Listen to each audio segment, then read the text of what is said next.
Good morning, my dear students. Our very important chapter number 7 is going on, which is magnetic effects of a electric current. Okay, yesterday we study a current, rectangular current coil placed in a uniform magnetic field. Then what is the torque and force will be produced?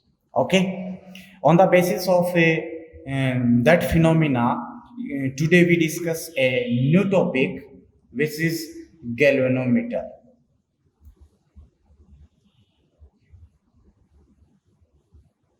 Which is galvanometer. What is galvanometer? Galvanometer is an electromechanical device. Galvanometer is a electromechanical device. With the help of this galvanometer, we can measure the current value and the direction of current and deflection of the current. Okay, so we can say the device with this detection and measurement of a current's value and direction can be done. Or we can say the galvanometer is an electromechanical instrument in device. This is used for detecting and measuring electric current, and the direction of current.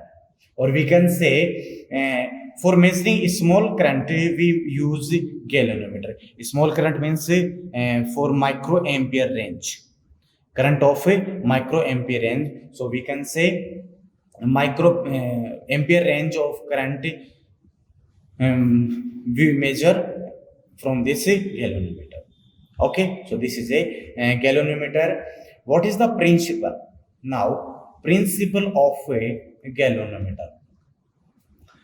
In previous topic, we study if any current carrying coil, any current rectangular current carrying coil is kept in a magnetic field, then if we flowing a current in this current carrying coil, then in this situation a torque will be produced in this rectangular coil, and this working torque is directly proportional to the current flowing in a rectangular coil.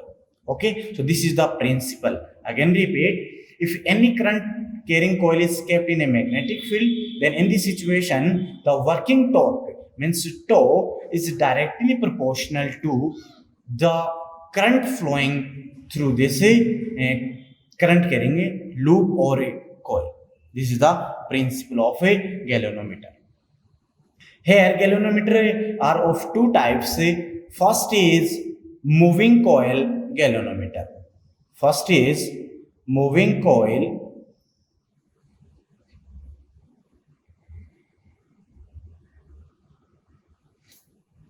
galvanometer. Okay, second is moving magnet galvanometer. Second is moving magnetic galvanometer.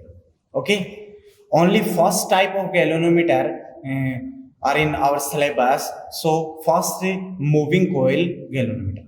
Moving coil galvanometer also are of two types. First is suspended coil galvanometer, and second is pivoted coil galvanometer. Now we study first type of galvanometer, which is suspended coil galvanometer. Firstly, we discuss about construction of this galvanometer. What is construction? What is structure of the galvanometer? Okay, now in this galvanometer, a rectangular coil of aluminium. This is we draw the diagram of this galvanometer. This is a rectangular coil which is made by aluminium metal. Okay, So this galvanometer consists of a rectangular coil of aluminium, and at this coil, thin insulated copper wire is wound. This rectangular coil is bounded with thin and insulated copper wires like this. This is the wires, thin wires of a copper. Okay, and this coil situated in the between poles of a horseshoe shape, means this type of shoe, this type of a magnet. So this is called horseshoe shape magnet. Okay, and we draw like this.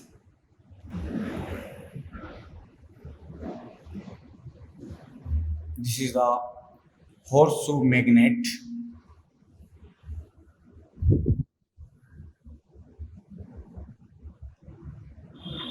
Okay, this is one pole and this is another pole of the horseshoe magnet.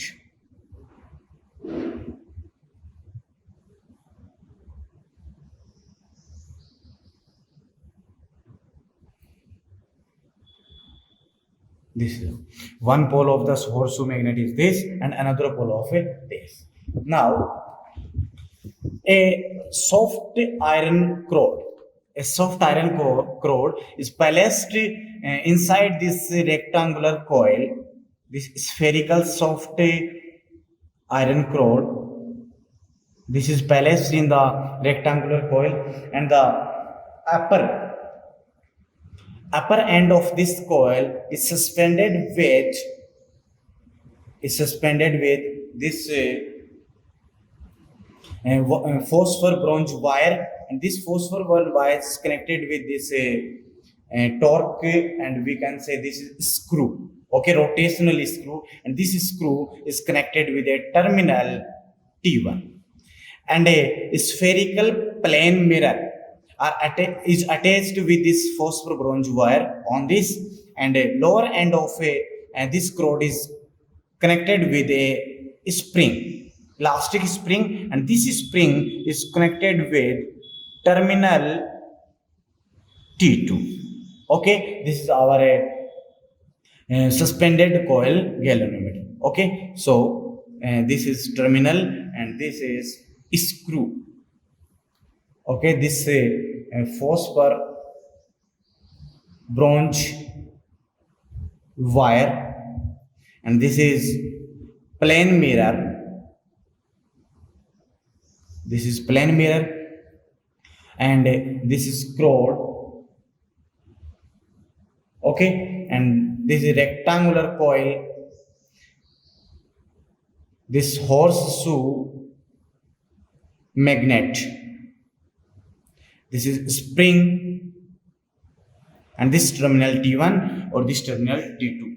Terminal T1 is used for inside the current, and terminal T2 is used for outside the outing the current. Okay, here this screw is called torsion head. This screw is called torsion head, and this is movable. We can say this is rotational. Okay, it means this wire is freely rotated. Okay, this is the construction of the suspended coil galvanometer. Now, principle of a suspended coil galvanometer. What is the principle? This principle is same of this principle of galvanometer, but some type of a different. Okay, here suspended coil galvanometer works on the principle that a current carrying coil, this current coil placed in the magnetic field, and this is uniform magnetic field, then this coil experience a torque, and the magnitude of the torque is directly proportional to the electric current. This electric current flowing through the coil.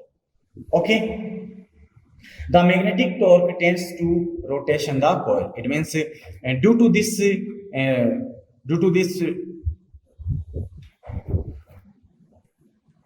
torque, this rectangular coil will be rotated.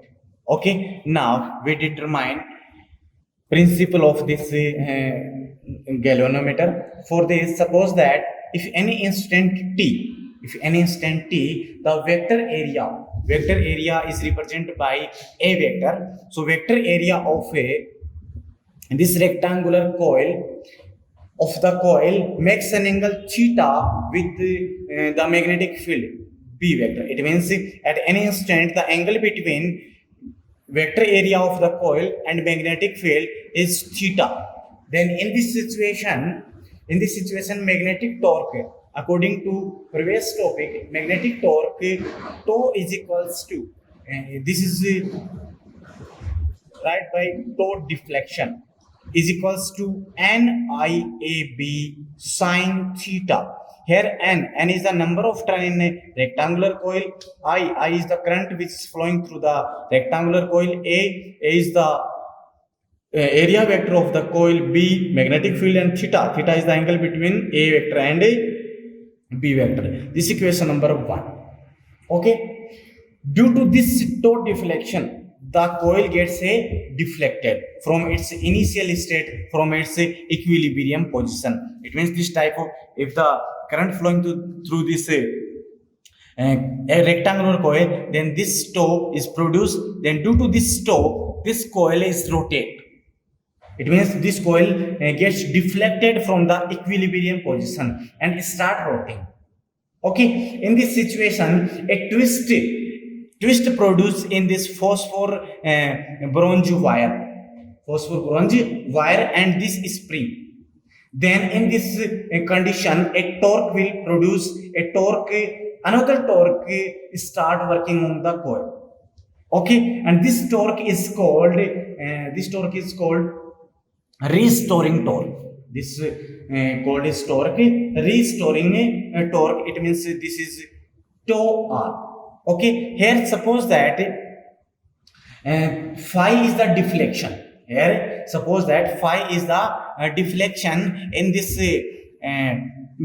plane mirror or in this wire, phosphor bronze wire. Then in this situation, then restoring torque is produced due to this tau deflection, and this restoring torque is directly proportional to phi. Phi is the deflection in this wire. So rotational torque is directly proportional to deflection. Okay, so tau r directly proportional to phi. We removing proportional sign, then tau r is equals to c phi. Tau r is equals to c phi. Here c is a constant. What is C? C is a constant. We can say C is the force couple for unit radian deflection. Okay, so tau r is equals to c phi. This equation number 2. In balanced condition,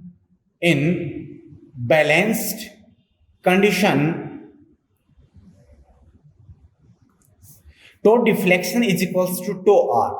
It means torque due to deflection is equal to torque due to restoring. So tau deflection is equals to tau r. Put the value of tau deflection and tau r, then we get NIAB sine theta is equals to c phi.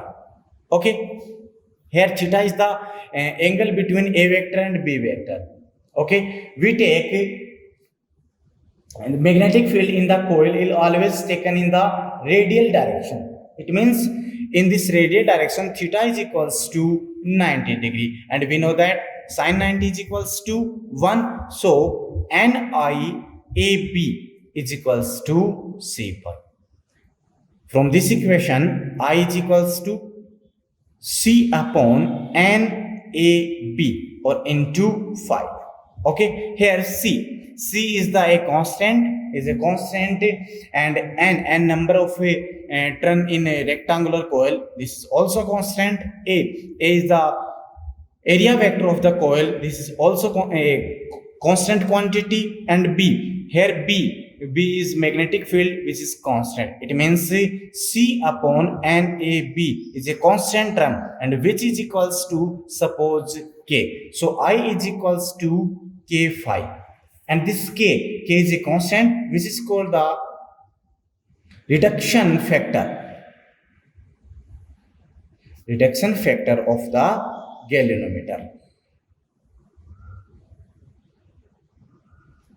Okay, this is the reduction factor of the galvanometer, and this is a constant quantity. Then I directly proportional to phi. And this is the this is the principle of a galvanometer. So we can say that current flowing in the galvanometer is directly proportional to the deflection which is produced in this galvanometer. Okay, this is the principle of galvanometer. Now we study radial magnetic field. Here we discussed about radial magnetic field. So now radial magnetic field. What is radial magnetic field, and what is necessary to radial magnetic field? Okay, radial magnetic field is used to keep the vector area. This vector area, A vector, is always perpendicular to the magnetic field B vector. It means in radial magnetic field, theta is equals to always 90 degree. Theta is equals to always 90 degree. So we can say radial magnetic field is used to keep the angle between A vector and the B vector is always equals to 90 degree. Okay, and this radial magnetic field produced due to two reasons. First is cylindrical pole. This is cylindrical core. Okay, this cylindrical core is this core. This cylindrical core is made by soft iron. What is the use of this soft iron? Because of this soft iron, sensitivity of the galvanometer will be increased. And second reason is the uniform radial magnetic field keeps the plane of the coil always parallel to the direction of magnetic field, or we can say the shape of poles of magnet always in concave shape. It means this type of shape. Okay, so radial magnetic field we produced by two reasons. First is the poles of magnet should be concave type. Okay, and another one is the the cylindrical core is made by soft iron. Okay, this is the region of a radial magnetic field. Now working of this galvanometer. Okay, in this galvanometer, the value of deflection, this is phi, is calculated by a new arrangement which is a lamp scale arrangement, or we can say lamp scale device. So this phi is calculated by lamp scale device. Okay, suppose a current I is flowing through the galvanometer. Then in this situation, the plane mirror along the phosphor bronze wire gets deflected by an angle phi. Okay, then in this situation, the light ray incident perpendicular to the mirror gets reflected by 2 phi angle. This phenomena we will study in our ray optics and our wave optics. Okay, and so here you remember this. If the mirror deflected by the angle theta, then in this situation the light ray incident perpendicular to the mirror gets reflected by 2 phi angle. Sorry, phi. Then this is deflected by 2 phi angle. Okay, and suppose the DE. This D is the displacement of light point from its initial position and final position. Suppose this is initial position of a light point and this is final position of light point. Then the displacement, it means the distance between them points, is suppose that small d, and capital D is the perpendicular distance of the mirror from the scale. Here three terms are present. First is 2 phi. 2 phi is the reflection between the initial reflected and final reflected ray, and D is the distance between initial ray point and final ray point, and capital D is the distance of the mirror from the scale. Then in this situation, tan 2 phi is equals to small d upon capital D.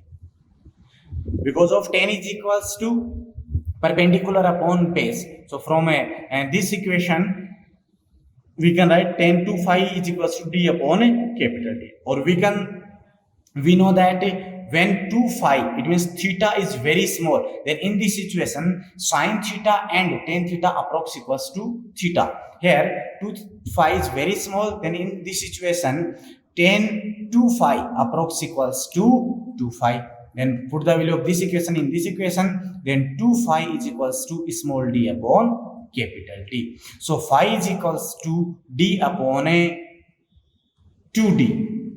Here in this experiment, value of capital D is taken as 1 meter. Value of capital D is taken as 1 meter. Then in this situation, phi is equals to d upon 2. 2 is a constant quantity, so we can write phi is directly proportional to D. It means deflection in the plane mirror is directly proportional to distance between the initial ray point and a final ray point. It means the displacement of the light point. Okay, and from the principle of galvanometer, we know that I is directly proportional to phi, but here phi directly proportional to D. So we can write I directly proportional to phi and phi directly proportional to D. This is the working of galvanometer. Okay, so by the help of this, we calculate deflection in a current. We calculate deflection in a current and direction of current and detecting the current value. Okay, this is a part of this galvanometer. In next class, we study sensitivity of galvanometer, current sensitivity, and a figure of merit of a galvanometer, and a second type of a galvanometer. Okay, this is our topic. So if you have any doubts about this topic and numerical values, numerical questions, then write your problem in comment box. And if you like this video, then like it and share it. Thank you.